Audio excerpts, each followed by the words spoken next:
Nama Syekh Siti Jenar mungkin terdengar tidak asing di kalangan umat Muslim Indonesia yang mendalami dunia tasawuf. Syekh Siti Jenar merupakan seorang tokoh sufi di tanah Jawa pada abad ke-16. Sosoknya dianggap kontroversial hingga saat ini, terlepas dari ajarannya yang dianggap tak sejalan dengan Wali Songo. Nyatanya Syekh Siti Jenar turut andil dalam penyebaran agama Islam di Pulau Jawa.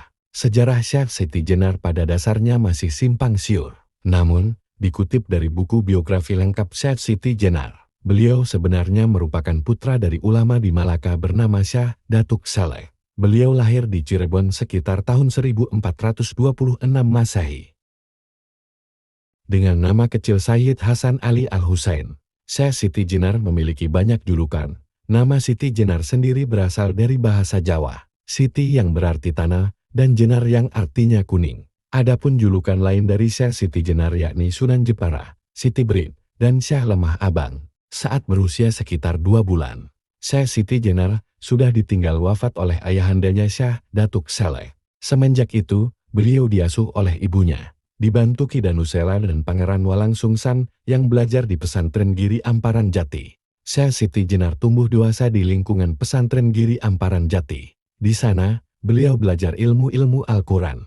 Bahkan Syekh Siti Jenar diketahui telah berhasil menghafalkan Al-Quran di usianya yang ke-8 tahun. Kemudian, tahun 1446 Masehi, Syekh Siti Jenar keluar dari pesantren tersebut dan mulai berniat mendalami ilmu kemakrifatan sufi. Makrifat bisa disebut sebagai ilmu dalam mengenal Allah lebih jauh dengan sepenuh hati. Selepas perjalanannya belajar ilmu kemakrifatan, Syekh Siti Jenar kembali ke tempat masa kecilnya, yaitu pesantren Giri Amparan Jati. Di sana, ia tinggal bersama sepupunya Syekh Datuk Kahfi. Syekh Siti Jenar kemudian menyebarkan agama Islam di Giri Amparan Jati. Menggantikan Syekh Datuk Kahfi, ia mendapatkan banyak pengikut dari berbagai golongan.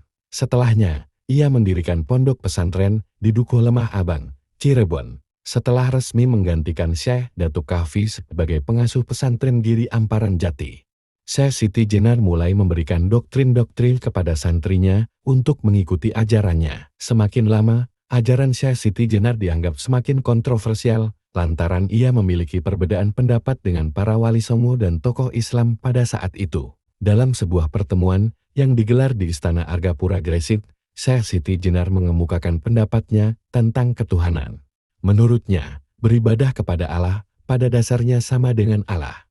Ia juga menambahkan bahwa hamba yang memiliki kuasa dan menghukum juga hamba, atau yang lebih dikenal dengan istilah manunggaling kawula Gusti. Pendapat Syekh Siti Jenar ini kemudian ditentang oleh tokoh Islam yang hadir.